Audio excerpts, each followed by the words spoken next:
नमस्कार, बड़ी बहस मध्य प्रदेश में आप सभी का बहुत बहुत स्वागत है। मैं हूं आपके साथ सौरभ त्रिपाठी। शिवराज सरकार में कैबिनेट मंत्री यशोधरा राजे सिंधिया ने विधानसभा चुनाव लड़ने से इनकार कर दिया है और इसके बाद बीजेपी में हलचल मच गई है। तो वहीं दूसरी ओर कांग्रेस को तंज कसने का मौका मिल गया है। हालांकि चुनाव न लड़ने की वजह यशोधरा राजे ने खराब स्वास्थ्य बताया है और इसकी जानकारी भी केंद्रीय और प्रदेश नेतृत्व को दे चुकी है।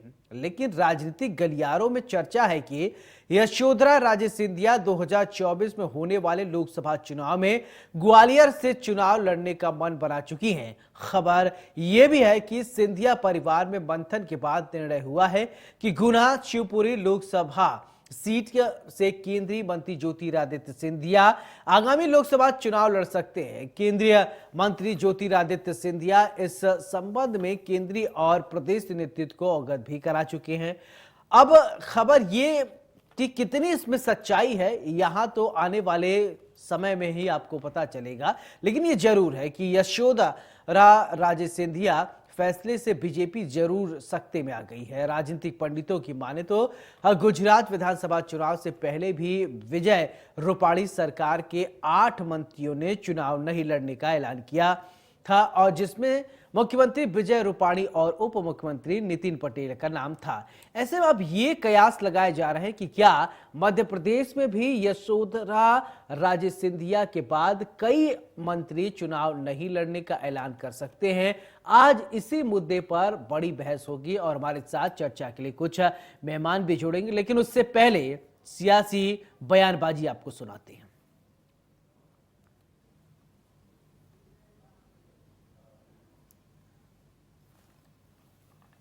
चिट्ठी अभी मैंने देखी नहीं है, मैं देखूंगा तभी कुछ कह पाऊंगा।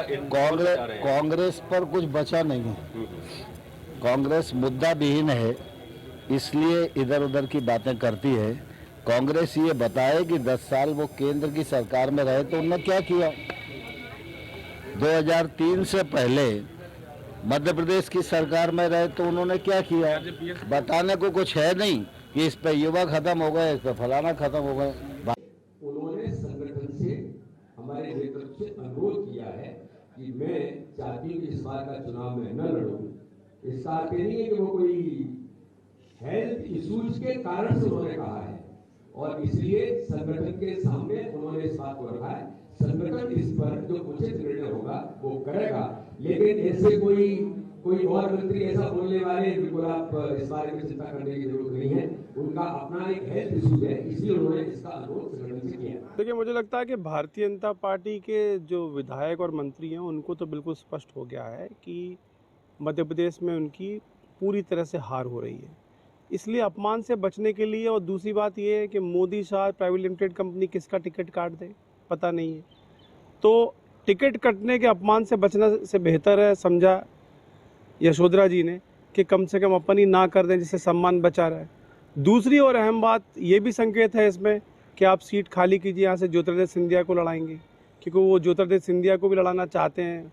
वो सबका दमखम देखना चाहते हैं कि भैया बड़ा नेता होने का दावा करते हो तो विधानसभा में तुम्हारी क्या स्थिति है। तो हो सकता है कि सिंधिया जी को लड़ाने के लिए त्याग कर रही हूँ शायद। भय तो है, भयक्रांत तो है ही, तभी तो ये मना कर रहे हैं। कौन ऐसा व्यक्तित्व या नेता होता है जो मृत्यु तक कभी भी चुनाव से इनकार करता है या राज सत्ता से इनकार करता है। ये बिल्कुल भय है, स्पष्ट भय है मध्य प्रदेश में भाजपा। तो क्या गुजरात के फॉर्मूले पे मध्य प्रदेश भी चल रहा है? सवाल कई हैं, लेकिन हमारे साथ मेहमान जुड़ रहे हैं, वो जवाब देंगे। गुलरेज शेख, प्रवक्ता बीजेपी, बहुत बहुत स्वागत है। अपराजिता पांडे, प्रवक्ता कांग्रेस, हमारे साथ हैं, बहुत बहुत स्वागत है। अपराजिता जी, चर्चा की शुरुआत में आपसे करना चाहता हूं कि यशोधरा राजे सिंधिया ने यह कह दिया कि वो चुनाव नहीं लड़ेंगे, इसके क्या सियासी मायने आप समझती हैं? देखिए, आपको याद होगा रामायण में जब रावण को अपनी हार का आभास था तो उसने मेघनाथ, कुंभकर्ण सारे योद्धा रण में उतार दिए थे। आज भारतीय जनता पार्टी को अपनी हार का आभास है जब केंद्रीय मंत्रियों को आपको चुनाव में उतारना पड़ रहा है।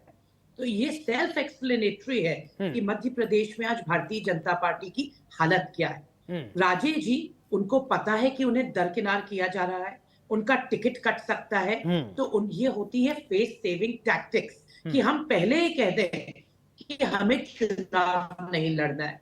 विजय वर्गीय जी का हाल देख लीजिए, वो खुलेआम स्टेटमेंट देते हैं कि मुझे तो टिकट चाहिए ही नहीं था, मुझे इस उम्र में हाथ जोड़ने पड़ेंगे जनता के, चुनाव लड़ना ही नहीं चाहता था मैं। तो ये आज भारतीय जनता पार्टी की असलियत, वास्तविकता है मध्य प्रदेश में। इनके 17-18 साल का जो कुशासन है, जिससे हर वर्ग, हर तबका आज इतना आक्रोशित है, इतना परेशान है, इतना व्यथित है कि आज जनता भारतीय जनता पार्टी के खिलाफ ये चुनाव लड़ रही है। और आप देखेंगे कि भारतीय जनता पार्टी को करारी हार का यहाँ पर सामना करना पड़ेगा। आपको याद होगा गुजरात में भी ऐसी कुछ गुलरेज जी, मैं आपके पास आऊंगा, भारतीय सुन जनता लीजिए पार्टी अपराजिता जी को। आपको जी हाँ, बोलिए बोलिए।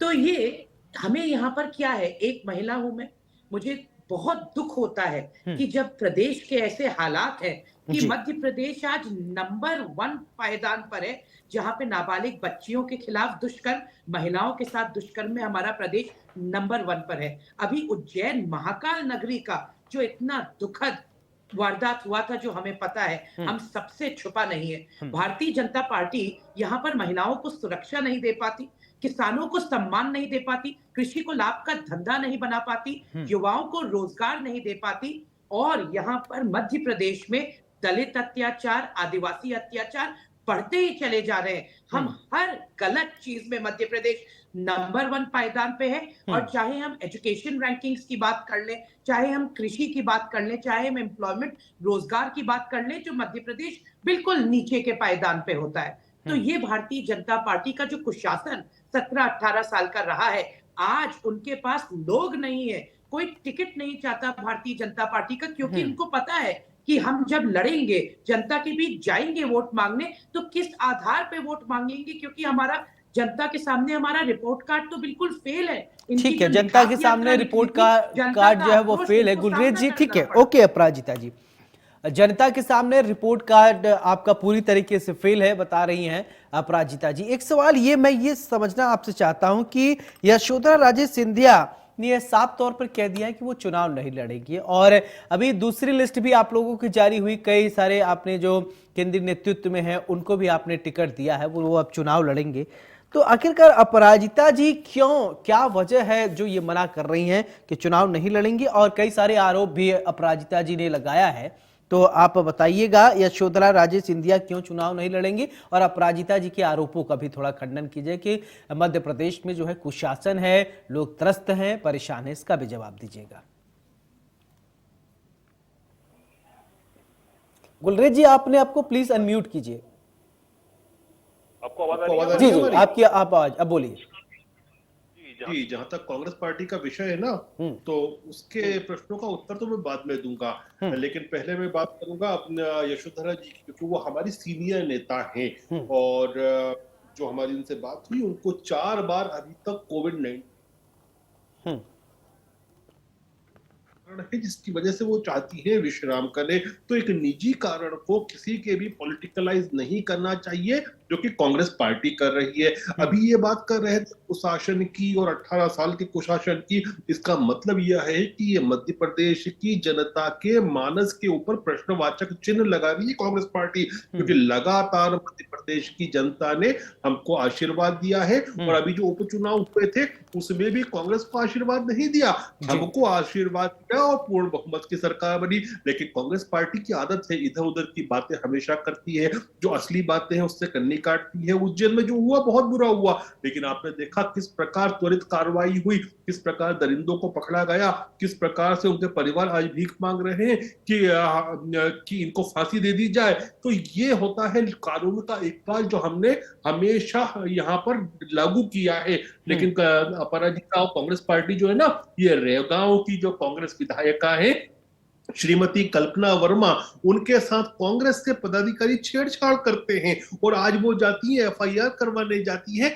ये कांग्रेस की संस्कृति है महिलाओं के साथ और महिलाओं के प्रति। कांग्रेस पार्टी ने कन्नी काट ली, खुद कमलनाथ जी ने कन्नी काट ली। शिवपुरी में इनका जो पार्षद है वो लगातार एक माइनर बिटिया के साथ बलात्कार करता है, एबॉर्शन करवाता है, उसके ऊपर मौन धारण करके बैठी है कांग्रेस पार्टी। लेकिन जहां हम कानून का इकबाल बुलंद करते हैं वहां तकलीफ होती है इनको। तो कांग्रेस और झूठ, कांग्रेस और दोगलापन, कांग्रेस और दो मुही बातें, ये सब एक ही चीजों के पर्याय हैं। लेकिन मैं ये कहता हूं कि मैं वापस से कह रहा हूं पार्टी के बतौर प्रवक्ता कि जो यशोधरा जी ने कहा है ये उनका निर्णय, उनके व्यक्तिगत स्वास्थ्य कारणवश है।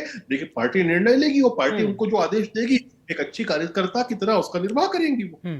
कुल्ले जी, लेकिन कुछ लोग कह रहे हैं कि गुजरात का ये मॉडल लिया है। मैं आऊंगा, अपराजिता जी एक सवाल और पूछ लेता हूं छोटा सा, फिर आपके पास आता हूं, जो अगर आपको कोई बात बुरी लगी हो तो आप उसको रेजिस्ट कर सकती हैं उंगली, मैं आऊंगा आपके पास। गुलरेज जी, एक सवाल ये कि गुजरात मॉडल का जिक्र हो रहा है कि गुजरात में भी ऐसा कुछ हुआ था कि कई सारे सीनियर लीडर को विधानसभा चुनाव नहीं लड़ाया गया, फिर इसके बाद वो लोकसभा चुनाव लड़ने लगते हैं, ऐसा है क्या? और ये भी है कि यशोदा राजे सिंधिया जो है हो सकता है कि लोकसभा चुनाव लड़े, ऐसा है क्या? देखिए, एक बात देखिए कि जो दो सूचियां आई उसमें कितने सारे टिकट रिपीट भी हुए हैं। तो इसका मतलब ये नहीं कि बातें कर रहे हैं। और जब कांग्रेस गुजरात की बात करती है कि गुजरात रिपीट होने वाला है, तो सच में कांग्रेस बहुत डरी सहमी बैठी है, क्योंकि कांग्रेस पे तो इनका दिवालिया निकल गया है। आप जिसको कहते हैं ना कि पूरी तरह से बैंकक्रप्ट होना, कांग्रेस पार्टी गुजरात में तो बैंकक्रप्ट होके बैठी है। कुछ कहीं मतलब इज्जत बचाने इतनी सीटें भी इनके पास नहीं बची। तो हो सकता है कि वो गुजरात की जो बात कर रहे हैं तो कांग्रेस के मन के भय जो है वो सामने आ रहे हो। मैं लगातार टीवी चैनल पे ही कह रहा हूं कि इस बार इतिहास जो है ना वो अलग ही लिखा जाएगा। वो गुजरात जैसी निर्णायक विक्ट्री होनी है मध्य प्रदेश में, जैसा बहुमत आशीर्वाद गुजरात में मिला ऐसा एमपी में मिलने वाला है। चलिए, अपराजिता जी आप कुछ कहना चाह रही थी, बोलिए, अपनी बात रखिए। गुलरेज जी, कर्नाटका और हिमाचल रिपीट होने वाला है मध्य प्रदेश में, बस थोड़ा सा धैर्य रखिए। जनता अभी आपको बड़े प्यार से मध्य प्रदेश की जनता विदा करेगी। जनता का विश्वास तो आपके साथ 2018 में भी नहीं था। जनता ने विश्वास अपना कांग्रेस पार्टी और कमलनाथ जी को दिखाया था और हमें चुना था, जिसको नोटों की राजनीति को आपने हावी किया, वोटों की राजनीति पे, और सत्ता पलट किया। एक निर्वाचित सरकार को, कॉन्स्टिट्यूशनली इलेक्टेड गवर्नमेंट को नोटों के बल पर गिराया। तो जनता की विश्वास और जनता की बातें यहाँ पर ना ही करें तो अच्छा है। और गुलरेज जी भी बात कर रहे थे कि जनता का विश्वास है, वो तो हमने देखा बुंदेलखंड में, रीवा में, मैं आपके पास आऊंगा, आप सुन लीजिए अपराजिता जी को। से जनता का विश्वास भारतीय जनता पार्टी को मिला है। और एक और चीज मैं यहाँ पे बताना चाहती हूँ, आप कह रहे थे, कोविड की बात कह रहे थे, दिग्विजय सिंह जी को 3 बार कोविड हुआ, कमलनाथ जी को कोविड हो चुका है। किसी भी कांग्रेस के वरिष्ठ नेता ने ये नहीं कहा कि हमारा स्वास्थ्य ठीक नहीं है तो हम ये चुनाव नहीं लड़ पाएंगे। असलियत, वास्तविकता यह है कि भारतीय जनता पार्टी एक महिला विरोधी पार्टी है। ये पहली बार नहीं है जब यशोधरा राजे सिंधिया जी या फिर उमा भारती जी ने सार्वजनिक रूप से अपनी व्यथा को नहीं बताया है। उमा भारती जी ने तो ये साफ कहा कि मुझे दरकिनार किया जाता है मध्य प्रदेश की राजनीति से, क्योंकि अगर मैदान में मैं उतर जाऊंगी तो भारतीय जनता पार्टी के टॉप लीडरशिप की लाइमलाइट ले जाऊंगी। यह है भारतीय जनता पार्टी की वास्तविकता आज। तो कुछ भी कहने के पहले अपने खुद की पार्टी में देखें कि महिलाओं का किस प्रकार से असम्मान हुआ है। राजे जी को उद्योग विभाग दिया गया था, इंपॉर्टेंट पोर्टफोलियो था, पर उन्हें काम करने की स्वतंत्रता कभी नहीं दी गई।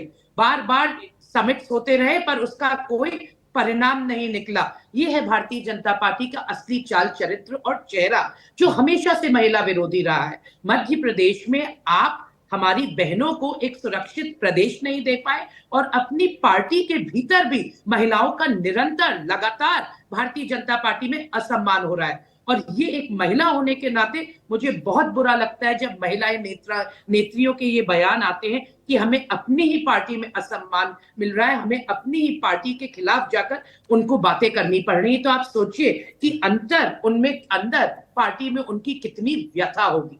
अगर बड़ी बड़ी बातें ना करते भारतीय जनता पार्टी के लोग, 17-18 साल एक बहुत लंबा कार्यकाल होता है प्रदेश को संवारने के लिए, प्रदेश की जनता के लिए कुछ करने के लिए, पर कोई भी चीज, कोई भी काम आज तक पूरा नहीं हुआ। अभी बार बार कर्ज लिया जाता है। मैं तो गुलरेज जी से एक सीधा प्रश्न पूछती हूँ, 2 अभी 2 महीने से विधवा पेंशन, विधवाओं को, निराश्रित महिलाओं को उनकी पेंशन नहीं मिली है। सिर्फ 600 रुपए प्रति महीना आप हजारों लाखों करोड़ों का कर्ज लेते हैं मध्य प्रदेश की सरकार, फिर भी आप विधवा निराश्रित महिलाओं की पेंशन 2 महीने से उन्हें नहीं दे पा रहे हो। महिलाओं की बात अच्छा करते हैं, अपराजिता यहाँ पर जी, एक बैठकर मेरा आप सवाल बताइए। आपसे, आप कह रहे हैं कि 17-18 साल से बीजेपी की सरकार है, दशा दिशा दोनों बदल जानी चाहिए, ये जनता सब समझती है।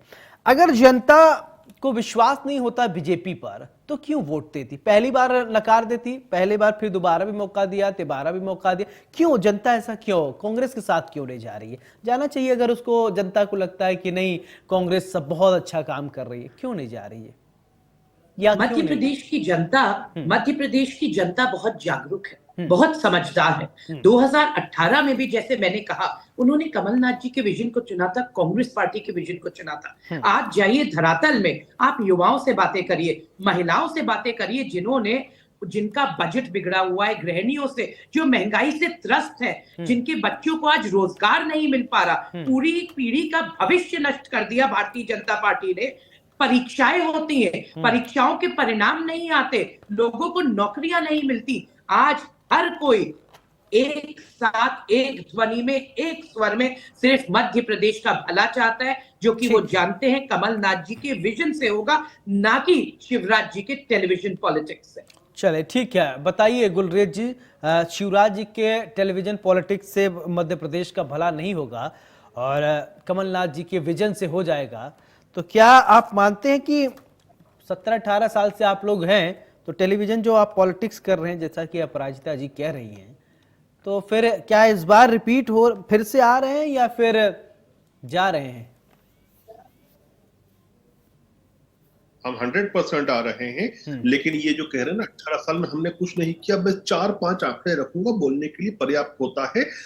सबसे पहले बात करूंगा कि मध्य प्रदेश के आर्थिक विकास दर की, जो पहले हुआ करती थी 4.43%, वो आज कितनी है मैं नहीं कहता, वर्ल्ड बैंक का आंकड़ा कहता है 16.43%। मतलब इंडिया की ग्रोथ से डबल से ज्यादा। इसका मतलब ये हुआ कि हम इंडिया की ग्रोथ के ड्राइविंग इंजन बन चुके हैं। प्रति व्यक्ति आय कितनी हुआ करती थी? 11,700 रुपए, आज कितनी है? 1.5 लाख रुपए। ये भी मैं नहीं कह रहा, ये इंटरनेशनल आंकड़े कहते हैं। और दूसरी चीजें हम बात करें कि सड़क कितनी थी मध्य प्रदेश में, केवल 60,000 किलोमीटर थी, आज 5.5 लाख किलोमीटर का नेटवर्क हमने तैयार किया है। 24 घंटे बिजली सरप्लस स्टेट है हमारा। और आखिरी चीज मैं ये कहूंगा, प्रश्न करने से पहले, क्योंकि अपराजिता भी एक महिला है, इनके जो दिग्गी राजा थे उनके कालखंड में जो महिला प्रसव दर था, संस्थागत महिला प्रसव दर मध्य प्रदेश का केवल और केवल 22%, 22% हुआ करता था। एक शर्मनाक आंकड़ा था, जो आज 97%, 97% है, जिस पर जरा इनको कहना चाहिए। लेकिन मैं अभी भी ये कह रहा हूं कि रैगांव की खुद की विधायक कल्पना वर्मा के ऊपर इन्होंने एक शब्द अभी तक नहीं कहा, ना कमलनाथ जी कह रहे हैं, ना अपराजिता कह रही हैं, जिसके साथ कांग्रेस के पदाधिकारी छेड़छाड़ कर रहे थे, और वो महिला दुखी होकर एफआईआर करने, आज ही की बात है गई, शिवपुरी के पार्षद जो कि एक माइनर मासूम बच्ची के साथ बलात्कार करता है, अबॉर्शन करवाता है, उसके ऊपर ये मौन धारण करके बैठे हैं। तो ये है कांग्रेस, और ये है कांग्रेस की हकीकत। चल ठीक है, अपराजिता जी बोल दीजिए, इस जो आरोप लगा रहे हैं गुलरेज जी, क्या है इसकी हकीकत? आप थोड़ा स्पष्ट कीजिए, क्योंकि चर्चा के दरमियान दूसरी बार ये बोले हैं। देखिए, नेशनल इंडेक्स नहीं, स्टेट की बात करेंगे। मैं आपको एक एक करके पॉइंट्स बताती हूँ। सबसे पहले परचेजिंग पावर पैरिटी समझिए। जितना लोगों की आमदनी होती है उतना खरीदारी करते हैं, तो उतना कॉमर्स बिजनेस बढ़ता है किसी भी राज्य का। उसमें मध्य प्रदेश सबसे नीचे है। 17-18 साल में भारतीय जनता पार्टी की इकोनॉमी की बात ठीक है, एक आरोप इन्होंने जो लगाया है उस आरोप का जवाब दीजिए। आप रियल नंबर से बात करो ना मैडम, आप परचेसिंग पावर में क्यों कर रहे हो? बीजेपी पे आप रियल नंबर पे क्यों बात कर रहे हो? हैप्पीनेस इंडेक्स में भी हमारी और आपकी खुशी में भी मध्य प्रदेश सबसे नीचे के पायदान पर है। ये भारतीय जनता पार्टी की इकॉनमी है। और आप किस स्पेसिफिक आरोप की बात करते हैं, मुझे गुलरेज जी की आवाज नहीं आई, तो आप प्लीज एक बार मुझे फिर से रिपीट कर दीजिएगा। आप, बिजली सबसे महंगी मध्य प्रदेश में। आप बात करेंगे, उज्जैन की बात करिए, मैयर की बात करिए, क्या है आज महिलाओं की दशा, महिलाओं की सुरक्षा की दशा, ये हमसे और आपसे छुपा नहीं है गुलरेज जी। आपको पता है कि आज महिलाओं की क्या व्यथा है भारतीय जनता पार्टी के राज में, भारतीय जनता पार्टी के शासन में। और एक और चीज मैं गुलरेज जी को बताना चाहती हूँ, महिलाओं की बात हो रही है तो आपको पता है महिलाओं की साक्षरता दर, लिटरेसी रेट सबसे ज्यादा जिसमें ग्रोथ आई थी वो कब थी? वो कांग्रेस पार्टी के दिग्विजय सिंह जी के शासनकाल में थी। उसमें 21%, 21% बढ़ोतरी आई थी, जब प्रदेश की रेट 17% से भी ज्यादा थी। तो महिलाओं को आज ना आप एजुकेशन दे पा रहे, ना उनकी लिटरेसी रेट बढ़ा पा रहे, ना महिलाओं का क्राइम रेट आप कम कर पा रहे। मैं आपको राजनीतिक इच्छा शक्ति का एक एग्जाम्पल उदाहरण देती हूँ। जब 15 महीने मात्र कमलनाथ मैं आ रहा हूँ गुलरेज जी आपके पास मध्य प्रदेश में, तो राजनीतिक इच्छा शक्ति दिखाई, और ये मैं नहीं कह रही हूँ, एनसीआरबी के डेटा रिकॉर्ड स्पष्ट करते कि 55% गिरावट आई थी क्राइम्स अगेंस्ट वुमेन में, महिला अपराध में। तो अगर राजनीतिक इच्छा शक्ति दिखाई जाए तो महिलाओं के लिए एक बेहतर प्रदेश बनाया जा सकता है। पर भारतीय जनता पार्टी क्या करती है? हमेशा महिलाओं के साथ नहीं, आरोपियों के साथ खड़ी रहती है। कहीं भी आप किसी भी केस को उठा के देख लीजिए जहां महिलाओं के साथ कुछ बुरी घटना या घटना घटित होती है, वहां पर भारतीय जनता पार्टी के लोग शामिल होते हैं, वो आरोपी होते हैं खुद। तो ये भारतीय जनता पार्टी का हमेशा महिला विरोधी, आदिवासी विरोधी चेहरा हमारे सामने आया है। पेशाब कांड ले लीजिए, सीधी की घटना ले लीजिए, अभी मैयर उज्जैन की घटना ले लीजिए। आपको पता है कि भारतीय जनता पार्टी के नेता, उनके नेता प्रतिनिधि किस प्रकार से महिलाओं का, दलितों का, चलिए ठीक है गुलरेज जी, जवाब देंगे क्या? ठीक, ये आज महिला विरोधी करार दे रही है आप लोगों को, भारतीय जनता पार्टी महिला विरोधी है, और कोई अपराध होता है तो अपराधियों को संरक्षण देने का भी आरोप लगाया गया है। आप इसका जवाब देंगे, बेहतर होगा।